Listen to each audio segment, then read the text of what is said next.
Hi ladies, this is Kristen. I found an app that I thought would be really helpful for you to keep track of your pregnancy diet, so I wanted to record a little bit about how to use it and to show you how to customize it.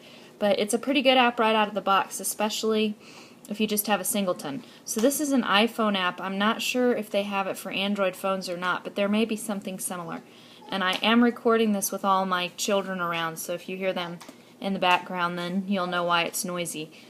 So the app is called 9 Months, and you can see the app icon for it here. It's free in the App Store. It does have an in-app purchase to get rid of advertisements, and I've been playing with it all weekend long since a doula friend told me about it, and I haven't seen any advertisements, so I don't know if those are coming or what, but just be aware that there is an in-app purchase, but the app itself is free. So when you open it up, it asks you to put in your due date and stuff, which I've already done. I mean, I put in a fake due date, but so just so I could test it for you. But once you put that in, it lets you pick your diet plan, but you can change your diet plan if you go to settings, and then it lets you choose. So the Brewer diet plan is one of them, and you click on choose, and you can choose from the Brewer diet, Centering Healthcare, American Pregnancy Association, or custom. And you can go ahead and change right in here by hitting goals, so you could modify the Brewer plan right away if you wanted to, but I'm just going to look at that, then I'm going to show you how to customize it. So right off the bat, it gives you these nutrition goals, and it's actually, you're okay. It's actually pretty close to what the Brewer diet recommends. It's only got 2 protein choices, and one thing that's neat is you can either hit here on this little plus, or you can hit entries here and then hit the plus. But if you hit the, it's hard to hit the plus while looking at it on the video camera, but if you hit the plus and then you hit this little I on information, she's done a really good job of filling out what it is, why it's important, and then notes, and she gives you some examples of protein foods, but she tells you what the serving is equal to. So 1 serving is equal to 3 ounces of meat, 1 egg, and these actually aren't quite equal in protein value. For instance, 3 ounces of meat would give you about 16 grams of protein. 1 egg is about 12 grams of protein. So if you were to do the 3 ounces of meat, and I'm just going to cancel because I don't want to save it. Whoops. If you were to do the 3 ounces of meat, then for 2, then that would give you 34 grams of protein. And if you added that to your eggs, that would give you 46 grams of protein, or yeah, 46 grams of protein, and I was actually incorrect. 1 egg is 6 grams of protein. 2 eggs is 12 grams of protein. So that would give you 46 grams, and then if you add in calcium, she calls it calcium instead of milk, but if you were to say that this was 4 glasses of milk, that would be 32, so that would be, what, 46, 56, 66, 76, 76, so that would be, what, 78 grams of protein. So that's right there at the 80 grams of protein. And then whole grains have a little bit of protein in them. Some veggies have a little bit of protein, so that would probably put you above 80 grams. So the way that this stands right here, right out of the box, as long as you were using meat exchanges for the protein, would give you enough protein. But my recommendation would be, if you want to use this for the Brewer diet, that just for yourself, I would go in here and I would up this protein count. So you just tap the number, and I would up it to at least 4, and you may want to even do 6. Even though she says it's supposed to be for the 3 ounces of meat, she's still giving you the option that, oh, it could be an egg. And 6 grams of protein versus 17, obviously there's a wide difference there. And so I would just change it and know in your head that what you're shooting for, the milk, which is 4 cups of milk and 2 eggs a day, is going to give you 44 grams of protein, so about half of your protein. So you're looking for at least another 40 to 50 grams of protein from your protein category, and then you're going to get a little bit from your whole grains too. But when you do that, so you can see it changed it to 0 of 4.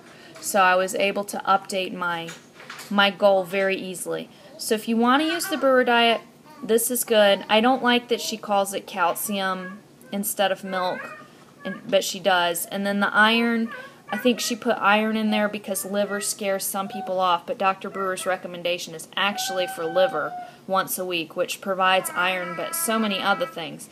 But it is good to remember to get iron-rich foods, and Corwin is singing. Now, I did have a little bit of trouble when I first launched the app with getting it to update and when I put an entry in, but I haven't had a problem since then. So let's see. For breakfast this morning, I had 2 eggs, so I'll put 2 eggs in there. So there's not an enter, but if you scroll it, it does it, and then you hit save, and it shows you what you ate, and I ate more than that, but I won't put all of it in right now. So it gives you a check mark. And then, let's see, we also had a smoothie, and you can click this and it allows you to edit it. So we also had a smoothie, and that would have had, we had a peach in that, so that was probably 1 vitamin C, and also had a scoop of green veggies in there, so I'll put 1 for that.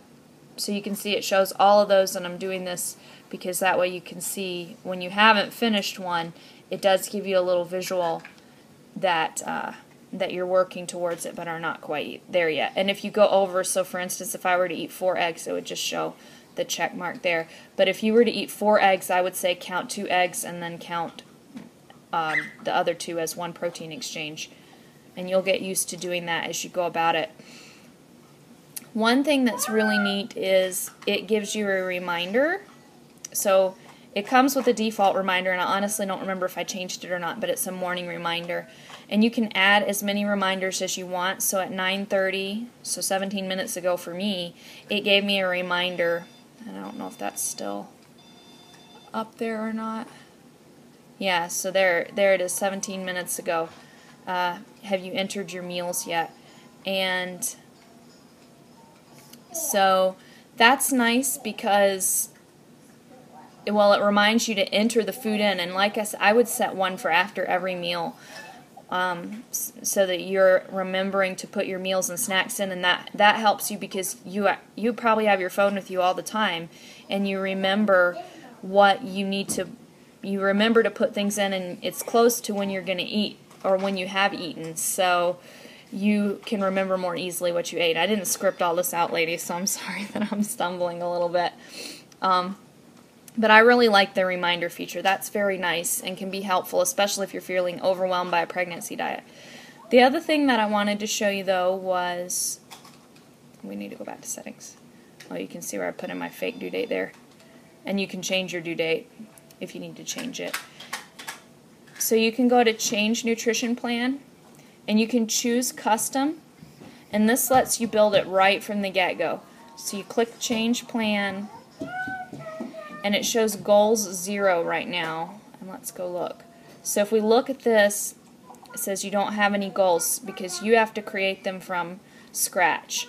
If you prefer to start with an existing diet, you could start with the Brewer diet.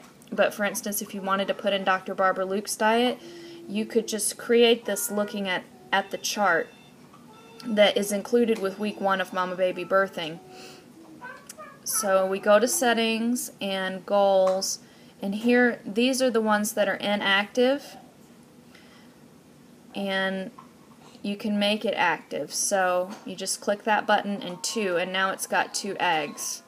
So if we were to go back here, we see that eggs is in our goals. I've noticed a couple times that it didn't update right away, and if that was the case, I found that closing the app and then closing the app, like swiping up, which actually stops it from running, would make it refresh properly. So if you run into that, close it and then swipe up from it. And if you don't know how to do that, you just double tap like that, and then you swipe up in iOS 7. If you're in iOS 6, when you double tap, you would see the apps come across the screen in the bottom right here, and you would just press on the app, a long press, and it would show a little X, and you'd click or hit the X, and that would work. Okay, so, but what we're going to do is I'm going to add a custom category for you, and then I'm going to pause the video while I put in everything else for a twins diet, and then I'll show you the completed one. But so I'm going to do a milk, and then Dr. Luke recommends 10 milk servings for twins, so I'm going to put in twins, and she doesn't have a place for you to add your own notes. That's something I'd like to see. I might email her about that, because then you could make a note that it's equivalent to 8 grams of protein, so that would be an ounce of cheese, or 8 ounces of milk, or 8 ounces of regular yogurt, less Greek yogurt, or cottage cheese. So you could add that for yourself. And see, here we can see that it's not showing. Let's see if it shows it here. Yeah, see, this is what I was talking about. It doesn't show the milk, but if I do this and close it and open it again, no, it's still not showing it.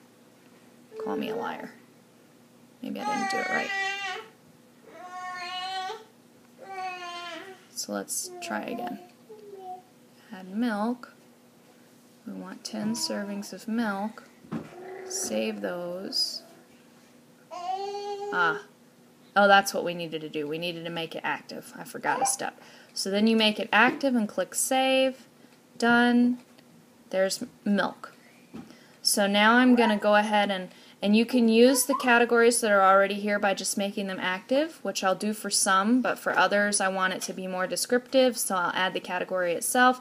So I'm going to pause it right now, and I'll come back when I've got it all done and show it to you. Okay, ladies, I'm back.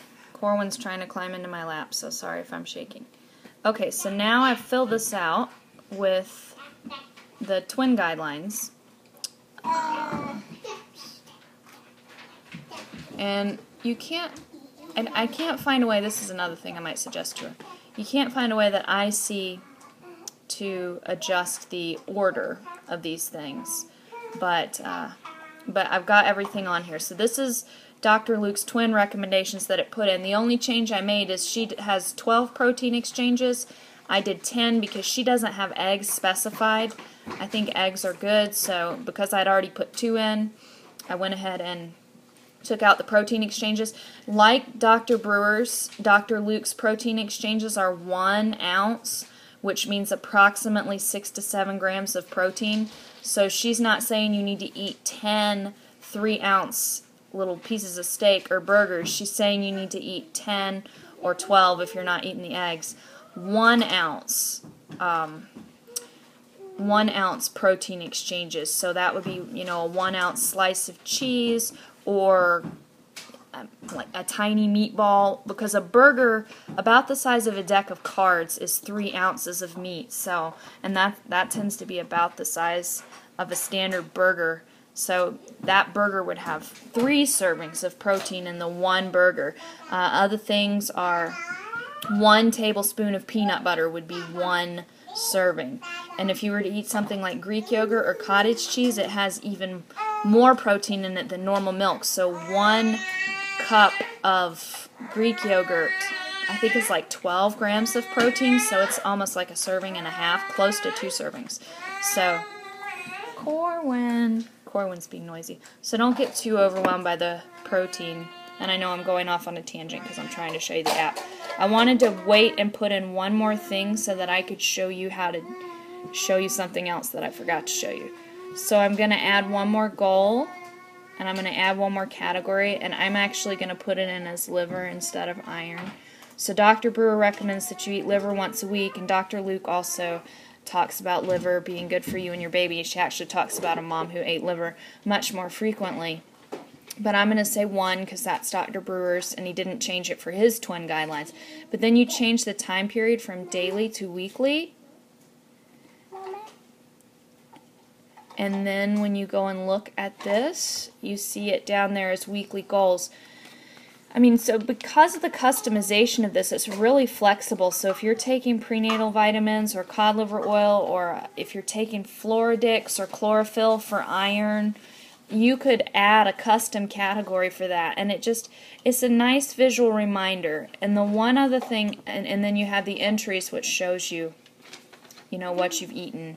And because I changed my categories, I should go change green veggie and vitamin C to match vegetables. And vitamin C is fruits. Dr. Brewer's diet says vitamin C and vitamin A, and those categories in the Dr. Luke's twins diet, which is what I set up for you. Galen, you'll have to wait, baby. I'm sorry. I'll get with you in just a couple minutes. Those are covered by fruit, because fruits and veggies have lots of vitamin C. They don't have vitamin A, they have beta-carotene, but if you're eating liver, you get the straight vitamin A as well. And some people have trouble converting beta-carotene into vitamin A, which is why I recommend that you get vitamin A from cod liver oil or liver, along with vitamin A-rich vegetables, which would be the yellow vegetables. So here you can see that I haven't been really...